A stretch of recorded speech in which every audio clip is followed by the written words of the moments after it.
우리 화면에 나오는 말씀 다 같이 읽었으면 좋겠는데요. 자리에서 일어나셔서 우리에게 주시는 말씀이라 생각하시고 한 목소리로 7절부터 9절까지 읽도록 하겠습니다.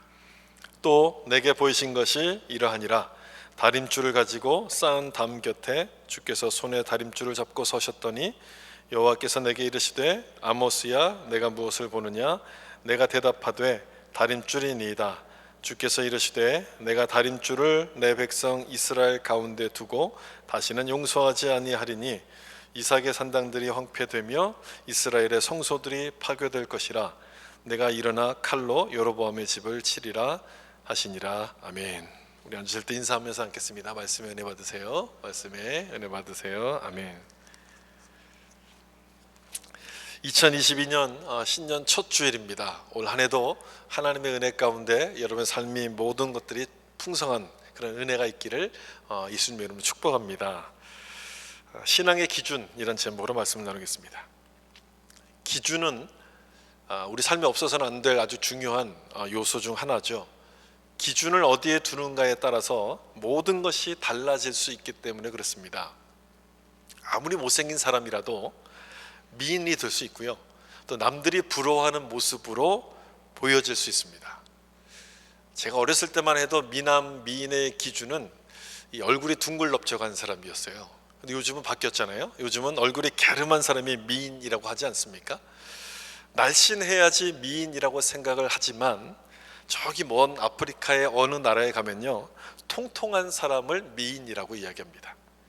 기준이 다르기 때문에 나타나는 그런 차이점들인데 신앙생활도 마찬가지라고 생각합니다. 신앙생활에도 기준이 있습니다. 다른 점이 있다면 세상의 기준은 시대마다 다르고 달라질 수 있지만 신앙의 기준은 딱 한 가지라는 거예요. 하나라는 얘기는 변하지 않는 절대 기준이라는 뜻인데, 이 기준이 분명하게 될 때 우리 믿음은 흔들림이 없어질 겁니다. 제가 그동안 목회를 많이 하면서 여러 사람들을 많이 만났는데 그 사람들을 볼 때마다 느끼는 점이 딱 두 가지였습니다. 하나는 참 많이 변했다는 것이 하나고요, 또 하나는 참 안 변한다, 그게 또 하나였어요. 달라진 분들을 보면 기쁘고 감사한 마음이 있지만 그렇지 않은 분들을 보면 안타까운 마음이 참 많은데, 그래서 그 이유가 도대체 뭘까를 곰곰이 생각해 봤습니다. 그랬더니 기준이었어요. 기준을 어디에 두느냐에 따라서 삶이 달라지기도 하고 달라지지 않기도 합니다. 우리는 그 기준이 뭔지를 다 알고 있습니다. 이미 다 알고 있어요. 여러분들도 그 기준이 뭔지 다 알고 있어요. 나에게 기준을 두느냐, 또 하나님을 기준으로 삼느냐에 따라서 이런 차이들이 나타난다는 것을 우리가 다 알고 있지 않습니까? 여러분의 믿음이 이전이나 지금이나 하나도 달라진 것이 없다면, 똑같은 모습이라면 내 신앙의 기준을 어디에 두고 있는지를 다시 한번 생각해 보셨으면 좋겠습니다. 2022년도 새로운 해가 시작했는데 이전보다 올해가 더 좋은 해가 되어야 되지 않겠습니까? 더 성숙한 해가 되어야 되지 않겠습니까? 그렇게 되려면 내가 가지고 있는 신앙의 기준이 분명해야 되는데, 오늘 본문 말씀을 보면 그 기준을 뭐라고 설명하냐면 다림줄이라고 설명을 합니다. 본문 7장 아모스서 7장 7절을 보시면, 또 내게 보이신 것이 이러하니라. 다림줄을 가지고 쌓은 담 곁에 주께서 손에 다림줄을 잡고 서셨는데, 다림줄이라는 얘기가 나오죠. 다림줄이 뭔지는 잘 아실 거예요. 담을 쌓을 때 이 담이 수직이 잘 맞는가를 보기 위해서 이렇게 사용하는 줄이 이제 다림줄인 거죠. 이 다림줄로 담벼락이 기울어지지 않도록 이렇게 잡아주는 역할을 하는 것이 다림줄인데, 만약 이 줄로 쟀을 때 담이 기울어져 있다면 어떻게 되는 겁니까? 그걸 허물고 다시 세워야 되는 거죠. 오늘 읽었던 우리 본문의 말씀이 하나님께서 그 얘기를 하시는 내용입니다. 내가 다 허물고 다시 세우겠다. 아모스 선지자가 활동하던 그때는 북이스라엘의 전성기였습니다. 얼마나 잘 살았냐면요, 솔로몬 시대에 버금갈 정도로 모든 것이 풍족한 그런 시대였어요. 그래서 이들은 자기들이 하나님께 순종했기 때문에 우리 가운데 복을 주셨다라고 생각을 하고 있었습니다. 그런데 하나님은 정반대에 말씀하시는 거예요. 그게 아니다, 이렇게 말씀하시는 거예요. 다림줄로 딱 재봤더니 이 모든 것들이 기울어져 있었기에 내가 다 허물겠다. 하나님이 그렇게 말씀을 하시는 거였어요. 얼마나 놀랐겠습니까? 깜짝 놀랐을 거예요. 나는 제대로 길을 걷고 있다고 하는데 하나님이 아니라고 말씀을 하시는 거예요. 나는 예배를 잘 드렸고 하나님 말씀에 순종을 잘한다고 생각했는데 그게 아니었다는 거예요. 실상은 우상들을 섬겼고 탐욕스러운 삶을 살았다는 거죠. 왜 그랬는가? 기준을 잘못 세웠기 때문에 그렇다는 겁니다. 기준. 우상과 탐욕의 삶은 사실 나를 중심으로 하는, 나에게 기준을 둔 그런 삶의 모습 아니겠습니까? 하나님이 아닌 나를 기준으로 삼았기 때문에 하나님께서는 이 다림줄을 가지고 재보면서 이들이 쌓아놓았던 모든 것들을 다 허물겠다라고 말씀을 하시는 겁니다. 참으로 두려운 말씀이에요. 우리가 예배를 이렇게 드리고 하나님 앞에 열심히 봉사한다고 하지만 이 모든 것들이 하나님이 정한 기준에 맞지 않는다면 언제든지 하나님이 허물어 버릴 수 있다는 거예요. 여러분, 얼마나 무서운 말씀입니까? 두려운 말씀이잖아요. 그러나 반대로 내가 정말 하나님의 기준대로 잘 살아왔다면 이 말씀은 두려운 말씀이 아니라 감사의 말씀일 거예요. 그러므로 2022년도를 시작하면서 나의 열심과 나에게 기준을 둘 것이 아니라 하나님께 기준을 두고 살아야 되는데, 그것을 위해서 우리에게 무엇이 필요한 것인가를 잠깐 좀 생각해 보려고 합니다. 아모스 선지자에게 말씀하셨던 하나님의 다림줄은 바로 이걸 말하는 거죠. 이거 하나님의 말씀을 설명하는 겁니다. 다림줄로 재고 기울어진 것을 측정하신다는 그 말씀은 하나님의 말씀대로 살았는가를 하나님께서 보신다는 거예요. 우리에게 성경을 하나님이 주셨습니다. 성경을 주신 것이 바로 그런 의미가 있는 것이죠. 성경을 통해서 옳고 그름을 판단할 수 있는 기준을 우리에게 주신 거예요. 그 말씀을 기준으로 삼아서 선한 삶을 살라고 주님께서 말씀하시는데, 따라서 하나님의 말씀이 다림줄이 되는 것이고 우리 삶의 기준이 되는 거죠. 우리가 가진 성경은 66권입니다. 이 66권을 정경이라고 부르고, 정경이란 뜻에서 캐논이라고 이야기하는데, 히브리어 이 캐논이라는 단어는 히브리어 카논에서부터 유래했습니다.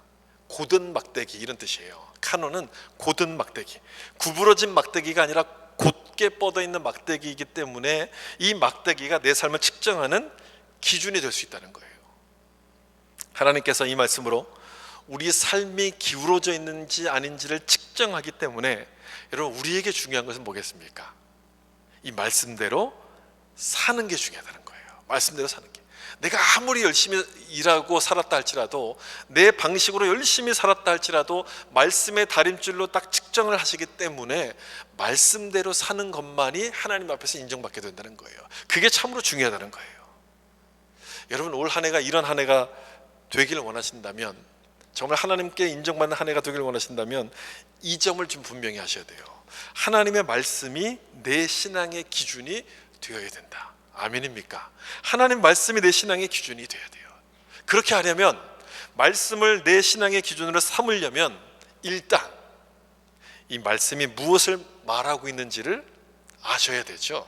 성경이 무엇을 이야기하고 있는지를 아셔야만 됩니다. 성경을 들고 다니면 이 성경이 내 삶의 기준이 됩니까? 그렇게 되지 않아요. 성경을 갖고만 있으면 내 삶의 기준이 되지 않고요, 그 내용을 알아야 되는데, 이걸 알려면 읽어야 되는 거예요. 읽어야 돼요. 읽어야지만 말씀의 기준이 뭔지를 알게 돼요. 다른 방법이 없습니다, 여러분. 읽는 방법 외에는 다른 방법이 없어요. 어떤 분들은 설교를 열심히 들으면 되겠지라고 생각하시는데, 여러분, 그렇지 않아요. 예배 시간에 듣는 설교만 가지고는 충분하지 않습니다. 또 누가 나 대신해서 이 성경을 읽어줄 수 있는 것도 아니에요. 내가 읽는 방법밖에 없어요. 내가 꾸준히 성경을 읽는 것 외에는 다른 방법이 없어요. 읽으면 읽을수록 이 기준이 더 분명해지기 때문에 많이 읽는 것이 훨씬 우리에게 복이 되는 거예요. 여러분, 그렇게 생각하시고 성경을 쭉 꾸준히 읽으셔야 돼요. 주보에 나오는 이 성경 통독 스케줄 따라서 읽으면 1년에 성경을 1독 하게 됩니다. 1년에 1독. 앞으로 여러분 1년에 1독씩 하게 된다면 몇 번이나 더 성경을 읽으실 수 있을 것 같아요. 여러분 지금 현재 나이의 기준에서 생각하면 몇 번이나 더 읽겠습니까? 아무리 많아도 뭐 얼마 되지 않지 않겠습니까? 그렇기 때문에 일독 읽는 것 외에도 부지런히 성경을 읽으셔야 됩니다. 성경을 부지런히 들으셔야 돼요. 요즘은 성경을 읽어주는 그런 유튜브도 있다고 하니까 여러분 그런 걸 활용하셔서 말씀을 계속 접하다 보면 신앙의 기준이 선명해지면서 우리 삶이 달라지기 시작할 겁니다. 하나님 말씀이 우리에게 주는 유익들이 참 많이 있지만 그 중에 한 가지만 좀 소개하면 이 말씀일 것 같아요. 히브리서 4장 12절 말씀입니다. 우리 같이 한번 읽어보겠습니다. 하나님의 말씀은 살아있고 활력이 있어 혼과 영과 및 관절과 골수를 찔러 쪼개기까지 하며 또 마음의 생각과 뜻을 판단하니 아멘. 여기 보시면 하나님 말씀이 살았습니까? 죽었다고 합니까? 살았다고 해요. 살았다. 하나님의 말씀은 살아있고 살아있는 말씀이기 때문에 그 말씀이 들리게 되면 죽어있던 사람이 살아나기 시작해요. 죽은 영혼이 살아나는 거예요. 길을 잃은 사람이 이 말씀을 듣게 되면 길을 찾기 시작하고 소망을 발견하게 되는 겁니다. 이게 말씀의 능력이거든요. 영혼을 살려내는 그런 능력이 있는 거예요. 그리고 이 마지막 부분을 보면 뭐라고 되어 있냐면 마음의 생각과 뜻을 판단하나니라고 되어 있어요. 우리의 생각과 우리의 뜻이 옳은지를 판단해 주시는 것이 하나님의 말씀이기 때문에 많이 읽을수록 뭐가 되는 거예요? 복이 되는 거예요. 많이 읽을수록 말씀은 복이 되는 거예요. 여러분 한번 따라해 보실래요? 말씀을 많이 읽을수록 복이 된다. 꼭 기억하시고 많이 읽으셔야 돼요. 여러분 해대는 게 없어요. 체하는 게 없고 과식하는 게 없어요. 말씀은 많이 읽으면 좋은 거예요. 그래서 종교 개혁자들도 그 슬로건으로 내건 것 중에 하나가 오직 성경 아닙니까? 오직 성경. 모든 것에 성경이 기준이 된다는 그런 뜻인데, 그래서 성경을 부지런히 읽으셔야 돼요. 목욕에 비유하면 좋은데요. 이 성경을 읽는 것을 목욕에 비유하면 좋은데, 여러분 샤워를 하려면 물을 한 방울씩 이렇게 뚝뚝뚝 떨어뜨리는 곳에서 샤워할 수 있습니까? 못하죠. 샤워를 하려면 그 물이 이렇게 쫙 쏟아져야지만 샤워를 할 수 있는 것 아니겠습니까? 성경을 읽는 것, 말씀 묵상도 마찬가지예요. 말씀을 통해서 내 삶을 분별할 수 있는 힘을 주시는데요, 한 방울씩 이렇게 떨어진다고 생각해 보세요. 또 그걸 갖고 내 삶을 이렇게 분별할 수 있겠습니까? 안 되는 거죠. 분별할 수 있는 힘이 안 생겨요. 우리 몸이 푹 잠길 수 있도록 부어져야지만 말씀의 은혜를 우리가 충분히 누릴 수 있는 거예요. 그렇게 성경이 내 삶의 기준임을 여러분 믿으시고 많이 읽고 묵상하는 그런 새해가 되길 예수님의 이름으로 축복합니다. 그리고 말씀을 신앙의 기준으로 삼으려면 도움을 주는 두 가지 요소가 필요합니다. 믿음과 기도입니다. 믿음은 하나님 말씀을 내 것으로 만드는 수단이고, 기도는 말씀대로 살 수 있게 하는 힘이 기도예요. 먼저 믿음부터 좀 생각해 볼까요? 믿음의 대상은 하나님 말씀이죠. 하나님 말씀이 진리이고 그 말씀대로 이루어질 것을 받아들이는 것을 믿음이라 그래요. 그 말씀을 믿는 거예요. 근데 여러분, 믿음이 눈에 보입니까? 눈에 안 보여요. 눈에 안 보이기 때문에 내가 믿음이 있는지 없는지를 설명하는 건 굉장히 어렵습니다. 이게 추상적인 개념이에요. 추상적인 개념을 설명하려면 가장 좋은 방법이요, 우리가 아는 물건과 비유하는 게 가장 좋은 방법입니다. 그래서 예수님께서도 비유를 자꾸 들어서 설명하시지 않았습니까? 그래서 어떤 책에서 믿음을 비유하는 내용을 봤는데요, 너무너무 잘 설명한 것 같아요. 믿음을 보자기라고 이렇게 설명하는데, 그 문장을 제가 좀 읽어드릴게요. 한번 보세요. 믿음은 우리가 겪는 문제와 어려움을 쌓아버리는 보자기와 같다. 이렇게 믿음을 설명했어요. 모든 어려움과 문제들을 쌓아버리는 보자기와 같다. 여러분, 믿음이 뭔지가 금방 이해가 되지 않습니까? 딱 머릿속에 딱 와닿지 않습니까? 믿음이 크다, 적다를 설명하려면 굉장히 어려운데, 이 보자기로 비유하면 아주 쉬워요. 믿음이 크다는 건 뭡니까? 보자기가 큰 것처럼 크고 튼튼한 거예요. 그래서 어떤 물건도 그 안에 다 담아서 쌓아버릴 수 있는 거, 그게 믿음이 큰 거예요. 믿음이 작은 건요, 보자기가 작아요. 보자기가 작아서 아무것도 담을 수가 없어요. 그 안에 아무것도 쌀 수가 없는 것, 그게 이제 믿음이 작은 거예요. 그렇게 보시면 여러분, 아브라함을 가리켜서 믿음의 조상이라고 말씀하신 그 의미를 이해할 수 있어요. 하나님께서 아브라함에게 내가 지시할 땅으로 가라 이렇게 말씀하셨어요. 어딘지 가르쳐 주지도 않습니다. 그냥 가라고 말씀하셨어요. 근데 그 말씀에 순종해서 아브라함이 갑니다. 또 100세에 얻은 아들 이삭을 바치라고 말씀하실 때도 그 말씀에 아브라함이 순종합니다.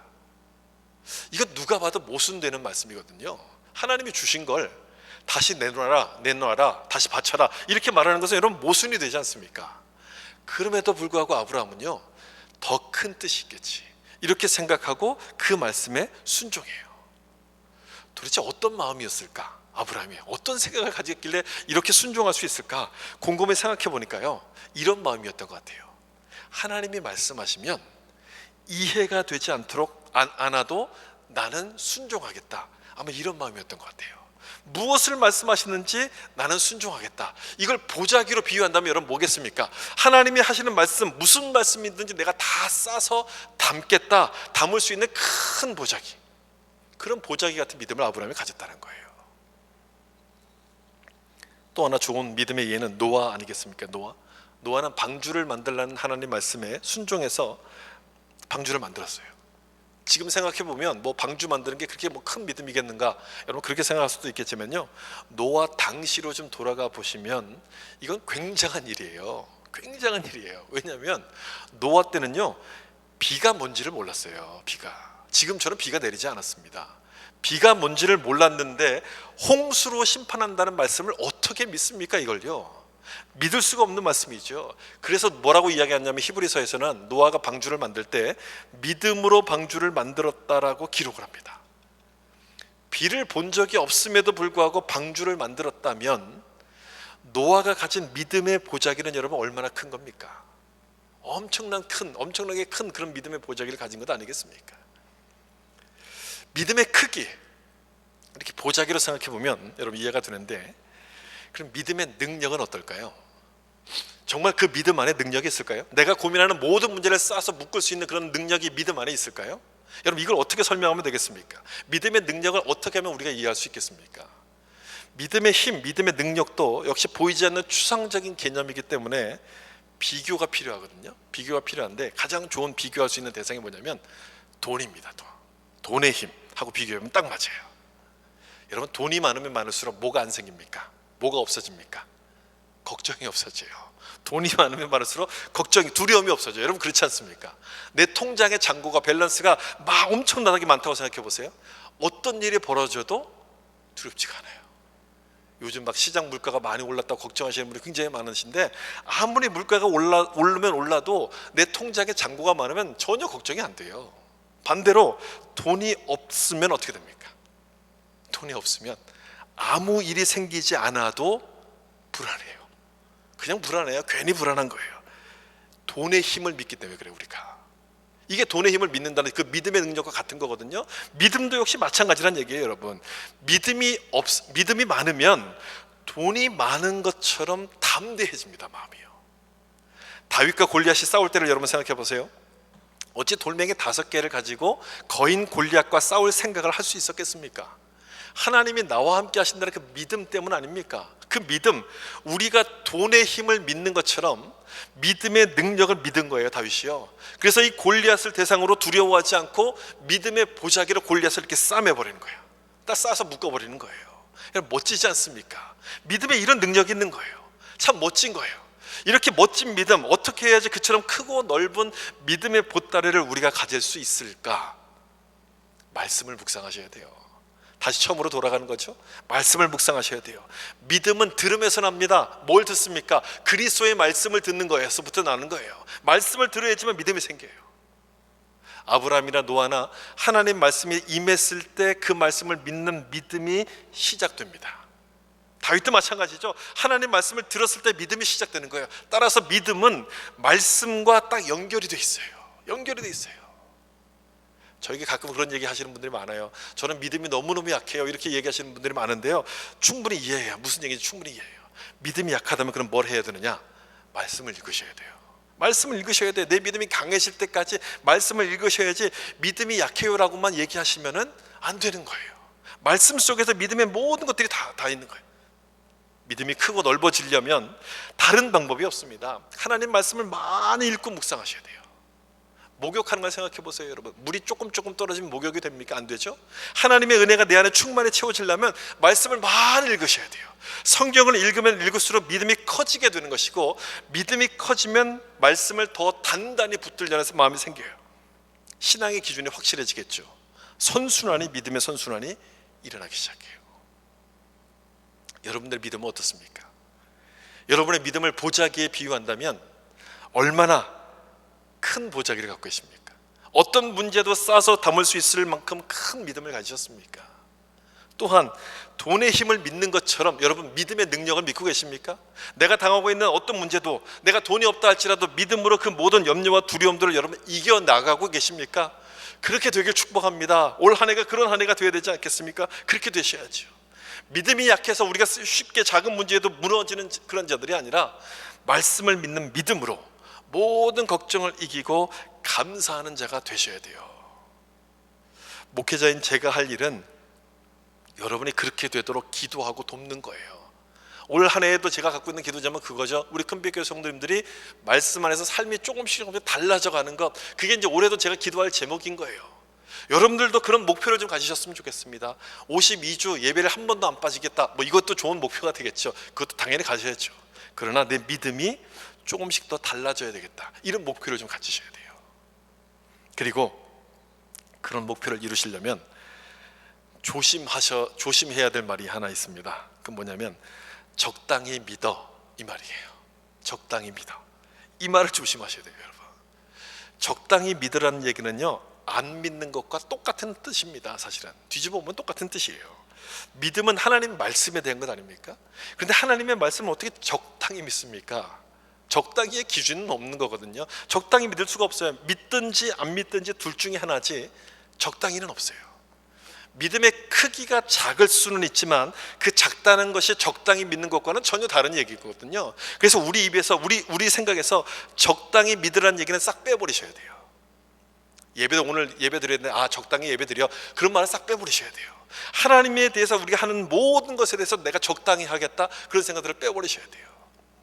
사단이 우리 믿음을 빼앗으려고 하는 유혹인 거예요. 그 유혹을 이기셔야 돼요. 그러므로 적당히가 아니라 열심히 믿으셔야 됩니다. 최선을 다해서 믿으셔야 돼요. 그렇게 하셔서 여러분의 믿음의 보자기가 더 커지고 넓어지는 한 해가 되기를 예수님의 이름으로 축복합니다. 말씀을 신앙의 기준으로 삼으려면 믿음이 하나가 필요하고요, 또 하나가 필요한 게 있는데 그게 뭐냐면 기도입니다. 기도. 말씀과 기도는 뗄 수 없는 한 몸과 똑같습니다. 왜 그런지는 이 말씀을 보시면 여러분 이해가 되실 텐데, 디모데전서 4장 5절을 보시면 하나님의 말씀과 기도로 거룩하여짐이라 이렇게 되어 있어요. 우리가 거룩해지는 것은 말씀과 기도로 거룩해진다라고 되어 있죠. 말씀이 신앙의 기준을 잡아주는 것이라면 기도는 그 말씀대로 살 수 있는 힘을 공급해 주는 거예요. 그래서 말씀과 기도 두 가지가 동시에 있어야 되는 거예요. 어느 한쪽만 있으면 안 돼요. 두 가지가 동시에 있어서 서로를 이렇게 보완해 주는 겁니다. 다시 말하면 성경을 읽었다고 해서 기도를 대신하는 것은 안 되고, 내가 기도를 했다고 해서 성경을 대신할 수는 없다는 거예요. 따라서 성경을 삶의 기준으로 삼고 내가 살아가려면 뭘 하셔야 되느냐? 기도하셔야 됩니다. 여러분, 기도하셔야 돼요. 많이 듣는 얘기지만 이런 면에서 기도는 굉장히 중요한 거예요. 여러분, 기도에는요 신기한 점이 있습니다. 신기한 점이 있어요. 뭔지 아십니까? 아무리 많이 해도 기도는 끝이 없다는 거예요. 기도를 해보신 분은 무슨 말인지 이해가 되실 거예요. 하면 할수록 부족하다고 느껴지는 게 기도거든요. 그래서 기도를 하는 사람은 계속 합니다. 더 열심히 합니다. 기도를 안 하는 사람은요, 안 합니다. 계속 안 해요. 기도를 해야지만 나의 부족함을 깨닫게 되는데 안 하니까 나의 부족함이 안 보여요. 모르는 거예요. 모르니까 더 안 합니다. 악순환이 시작되는 거죠. 영적인 악순환이 시작돼요. 기도를 안 해도 아무렇지 않은 것을 보면서 계속 안 하게 되는데, 여러분 한번 생각해 보세요. 기도를 안 하면 아무렇지도 않은데 정말 아무렇지 않은 겁니까? 정말 아무렇지도 않은 건가요? 우리는 눈으로 보는 것만 판단하다 보니까 아무렇지 않아 보이는데 실은 그게 아닌 거죠. 아무렇지 않은 게 아니라 감각이 무뎌져 가는 거예요. 영적인 감각이 무뎌져서 내 마음이 병들고 영혼이 병들어가는 것을 느끼지를 못하는 거예요. 신앙의 기준이 제대로 서겠습니까? 제대로 설 수가 없죠. 그러니 아무렇지도 않은 게 아니라 점점 더 나빠지고 있는 거예요. 그래서 기도를 하셔야 되는 거예요, 여러분. 그냥 제가 상투적으로 드리는 말씀, 교회 오면 늘 기도하라고 하니까 하는 얘기인가 보다, 그런 얘기가 아니라 내 영혼이 망가져 가고 있기 때문에 기도를 하셔야 된다는 얘기예요. 기도에 관한 말씀을 읽다 보면 이런 생각을 하게 돼요. 기도는 생존이구나, 기도는 생존이구나, 이런 생각을 하게 돼요. 기도에 대한 말씀 중에 여러분 기억나는 게 있습니까? 어떤 말씀이 기억납니까? 그냥 탁 이렇게 머릿속에 떠오르는 말씀, 아마 이런 말씀일 것 같아요. 쉬지 말고 기도하라, 이런 말씀이 딱 떠오르죠. 쉬지 말고 기도하라, 무슨 뜻입니까? 기도를 쉬면 안 된다는 얘기예요. 그만큼 중요하기 때문에 그렇다는 얘기죠. 또 기도에 관해서 생각나는 말씀 뭐가 있습니까? 기도에 대해서는 부르짖으라는 말씀도 있고 하나님이 응답하시겠다는 말씀도 있어요. 너는 내게 부르짖으라, 이런 말씀들이 여러분 생각나실 거예요. 최선을 다해서 하나님 앞에 구하라, 이런 말씀들이 생각나실 텐데, 잘 보시면 기도에 관한 말씀은 모두가 다 명령형으로 되어 있습니다. 쉬지 말고 기도하라 이렇게 되어 있어요. 너는 내게 부르짖으라 되어 있어요. 명령형이에요. 명령형이라는 얘기는 언제나 기도에 관한 말씀은 명령형인데, 여러분 왜 그런지 아십니까? 해도 되고 안 해도 되는 것이 아니라 반드시 해야 되는 것이기 때문에, 꼭 해야만 되는 것이기 때문에, 생존의 문제가 걸린 문제이기 때문에 이것을 명령형이라고 생각해요. 말씀하고 있는 거예요. 생존의 문제라고 하면 여러분 기도를 얼마나 해야 됩니까? 기도를 어떻게 해야 합니까? 이런 질문이 나오겠습니까? 그런 질문이 필요가 없어져요. 기도 속에 나의 생존이 여러분 걸렸다고 생각해 보세요. 정말 이 문제, 내가 풀지 못하고 있는 이 문제에 대한 답이 기도 속에서 나에게 주신다고 여러분 생각해 보세요. 조금 하다 그만둘까요? 기도하면서 다른 막 잡생각이 들겠습니까? 대충 할 수 있겠습니까? 아니죠. 쉬지 않고 기도하는 거예요. 매달려서 하나님께 부르짖으면서 기도하게 되는 거예요. 기도에 관한 말씀 중에 하나가 에베소서 6장 18절 말씀인데, 우리 이 말씀도 우리 같이 한번 읽어볼까요? 모든 기도와 간구를 하되 이를 위해 깨어 구하기를 항상 힘쓰며 여러 성도를 위하여 구하라. 아멘. 에베소서 6장에 나오는 말씀인데, 6장은 영적 전쟁을 설명하는 말씀입니다. 영적 전쟁, 그 중에 기도에 대한 말씀이 나오거든요. 그렇게 보면 기도가 생존의 문제라는 것이 아주 분명해집니다. 전쟁 중이거든요. 전쟁 중이기 때문에 깨어서 기도하지 않으면 언제 내가 공격을 받아 죽을지 모르는 거예요. 그러니까 생존의 문제라는 얘기예요. 이 말씀이 영적 전쟁을 의미하는 말씀인데, 구약 성경으로 가보면 거기는 진짜 전쟁들이 벌어지죠. 실제 전쟁 등에 관한 스토리들이 굉장히 많이 나옵니다. 근데 구약에 나오는 전쟁 스토리들을 여러분 쭉 읽어보시면 한 가지 공통점을 발견할 수 있습니다. 그건 뭐냐면 작은 자가 큰 자를 이긴다는 거예요. 약한 자가 소수가 다수를 이겼다는 거예요. 앞에서도 이야기한 다윗과 골리앗의 싸움도 그 중 하나죠. 다윗은 전쟁 경험을 해본 적이 없는 평범한 목동입니다. 골리앗은요, 전쟁 경험이 풍부한 블레셋의 장군이에요. 게다가 덩치도 두세 배가 큽니다. 누가 봐도 싸움이 안 되는 것인데 누가 이깁니까? 다윗이 이겨요. 다윗이에요. 구약이 기록하는 전쟁은 대부분 이런 특징을 가지고 있어요. 약한 자가 강한 자를 이기는 모습이에요. 여리고성을 정복할 때도 이들은 칼 하나 무기 하나 쓰지 않습니다. 그냥 여리고성을 이렇게 뱅뱅뱅 돌다가 마지막 날 이 성이 무너져서 이겨요. 이유가 뭡니까? 이렇게 전쟁에서 이기는 이유가 뭡니까? 전쟁은 여호와께 속한 것이기 때문에 이긴다라고 하나님께서 이렇게 보여주시는 장면들인 거예요. 구약에서 이렇게 전쟁을 이기는 장면들이 계속 나오는 것은요, 신약에서 하실 말씀을 보여주기 위한 하나의 샘플인 거예요. 이 구약의 전쟁 스토리가 신약으로 넘어가면 어떻게 바뀌냐면 영적 전쟁으로 이어지거든요. 여기 있는 말씀처럼 영적 전쟁을 설명하는 말씀인데, 영적 전쟁에서도 똑같은 원리가 이어진다는 거죠. 약한 자가 강한 자를 이긴다. 소수가 다수를 이긴다. 어떻게 해서 그런 일들이 일어나느냐? 이유가 뭐냐? 기도를 통해서 그렇게 일어나는데, 기도할 때 하나님의 능력이 우리처럼 연약한 자들 가운데 임하기 때문에 우리가 승리한다는 것을 설명하시는 그 말씀인 거예요. 구약과 신약이 그래서 동일한 원리들이 이제 서로 이어져서 나타나고 있는 것이죠. 기도에 이런 능력이 있거든요. 그래서 무디 목사는 이렇게 이야기합니다. 인간은 깨진 그릇과 같으므로 계속 충만하게 되는 방법은 물이 쏟아지는 수돗물 아래 그 깨진 그릇을 갖다 놓는 것 외에는 없다. 깨진 그릇과 같으므로. 여러분, 왜 은혜를 받았음에도 불구하고 내가 시험에 빠지는지 이해가 되지 않습니까? 왜 성경이 계속해서 성령으로 충만하라고 말씀하는지도 이해가 되지 않습니까? 깨진 그릇이라서 우리가. 저는 이 글을 읽으면서 굉장히 참 묵상이 많이 됐어요. 은혜가 참 많이 됐어요. 깨진 그릇. 우리가 깨진 그릇이라서 은혜를 받아도 계속 이게 새는 거예요. 새요. 받는 것보다 새는 게 더 많으니까 아무리 내가 은혜를 받아도 말씀대로 잘 못 사는 거예요. 매일 실수하고 매일 넘어지는 거예요. 말씀을 읽어도 우리가 기도하지 않으면 순종할 수 있는 힘이 그만큼 약해지기 때문에 우리가 쓰러질 수밖에 없는 거예요. 성령 충만 받았던 것들이 다 사라져버리고 육신에 속한 사람처럼 행동하기 시작하기 때문에 기도하라고 말씀합니다. 기도를 통해서 하나님 말씀대로 살 수 있는 힘을 공급받아야 된다고 성경이 우리 가운데 말씀하고 있는 거예요. 여러분, 우리는 세상보다 강합니까 약합니까? 이 세상보다 우리는 약해요. 세상이 더 강하죠. 날마다 우리를 넘어뜨리기 위해서 유혹을 하지 않습니까? 그 유혹에 우리가 매일 쓰러지잖아요. 그러니까 세상이 훨씬 더 우리보다 강해요. 그런 세상에 대해서 주님 뭐라 말씀하시냐면 양보하고 섬기고 희생하라 이렇게 말씀하세요. 가만히 있어도 강한 세상인데 거기에 대해서 양보하라고 말씀하시니 이 세상은 골리앗처럼 보이고 우리는 다윗처럼 아주 약해 보입니다. 이런 연약한 모습을 가진 우리가 세상을 이길 수 있는 방법이 뭐겠습니까? 성경은 그래서 쉬지 말고 기도하라 그렇게 말씀하는 거예요. 쉬지 말고 기도하라. 기도가 영적 전쟁에서 이길 수 있는 아주 유일한 방법이기 때문에 이렇게 말씀하시는 거예요.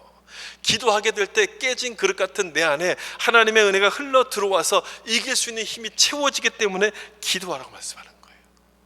참 은혜가 되지 않습니까? 깨진 그릇. 앞으로 여러분 기도하실 때 머릿속에 이런 상상을 그리시면서 기도하시면 좋겠어요. 나는 참 깨진 그릇과도 같다. 근데 기도할 때 그 깨진 그릇에 하나님이 더 큰 은혜를 부어주셔서 새 나가는 것보다 더 많은 은혜를 주셔서 내 안을 꽉 채우실 것이다. 여러분 이 모습을 상상하면서 한번 기도해 보세요. 그럼 기도가 달라지기 시작할 거예요. 기도가 말씀을 왜 붙들게 하는지 여러분 이해가 되기 시작할 거예요. 그 기도를 통해서 하나님의 은혜를 경험하게 하시니까 말씀을 더 붙들고 싶어지는 그 간절함이 우리 속에서 생기는 거예요. 그래서 기도하셔야 되는 거죠. 그래서 기도하라고 말씀해요. 기도를 통해서 우리 가운데 승리를 주시고 우리 가운데 은혜를 주신다면 여러분 기도하고 싶은 마음이 생기지 않습니까? 제가 오늘 이렇게 막 설명을 드렸는데 여러분 기도하고 싶은 마음이 안 생기세요? 안 생기면 제가 설명을 잘 못한 거고요, 말씀을 잘 못 전한 거예요. 기도하고 싶은 마음이 생기는 게 당연한 거죠. 혹여나 기도를 중단하신 분이 있다면 올해가 시작했으니 다시 한번 기도에 힘썼으면 좋겠습니다. 새벽 기도도 다시 한번 나오시면 좋겠고요. 새벽 기도가 안 되면 여러분 하루 중에서 제일 좋은 시간을 정해놓으시고 그 시간에 하나님 앞에 좀 엎드려 기도하시면 좋겠어요. 우린 참 이상해요. 시간이 남아도 기도 안 해요. 참 이상하죠. 유튜브를 보고 전화기를 볼지언정 시간이 남아도 하나님을 안 만나요. 하나님께서 나에게 왜 응답을 안 주십니까? 라고 자꾸 이야기하면서도 하나님 앞에 나가질 않아요. 여러분 올해만큼 정말 기도하는 일에 좀 시간을 정해 놓으셨으면 좋겠어요. 그리고 하나님 앞에 기도하기를 좀 결단하셨으면 좋겠어요. 그렇게 하셔서 기도를 통해서 내 삶에 부어지는 하나님의 은혜를 경험하며 그 하나님을 붙들 수 있기를 바랍니다. 우리가 세상 기준으로 살면 참 편합니다. 내가 원하는 대로 다 살 수 있어요. 내가 원하는 것을 다 얻을 수 있지만 말씀대로 살아야 되는 것은 그것이 우리의 기준이기 때문에 그래요. 예수 믿는 우리의 기준이기 때문에 그래요. 하나님께서 다림줄로, 말씀의 다림줄로 내 삶을 측정하신다는 것을 알기 때문에 힘들어도 우리는 그 기준을 떠날 수가 없는 거예요. 그 기준을 붙잡을 수밖에 없는 거예요. 쉬운 길도 있습니다. 편한 길도 있습니다. 넓은 길도 있습니다. 근데 그 모든 것을 다 내버려 두고 하나님 말씀대로 살려고 노력할 수밖에 없는 것은 하나님이 내 삶을 이 말씀으로 측정하신다는 것을 알기 때문에 그래요. 그래서 이 말씀을 버릴 수가 없는 거예요. 떠날 수가 없는 거예요. 여러분 2022년도가 지금 시작했습니다. 어떤 계획을 갖고 여러분 시작하셨습니까? 어떤 계획을 가졌든지 간에 우리가 살아가는 모든 삶의 순간들이 하나님의 말씀에 대한 기준을 가지고 살아야 되는 것 아니겠습니까? 뭘 하든지 간에 이 기준을 갖고 하셔야 되는 것 아니겠어요? 내 생각과 내 경험을 기준으로 삼기보다도 하나님의 말씀을 기준으로 삼고 시작하는 그런 한 해가 되셨으면 좋겠습니다. 하나님의 말씀이 내 삶을 평가하는 기준이라는 것을 여러분 기억하시고 기도하며 말씀을 붙드시길 바랍니다. 그렇게 하셔서 여러분의 믿음의 보자기가 훨씬 더 넓어지고 기도가 더 깊어지는 은혜가 있기를 예수님의 이름으로 축원합니다. 기도하겠습니다.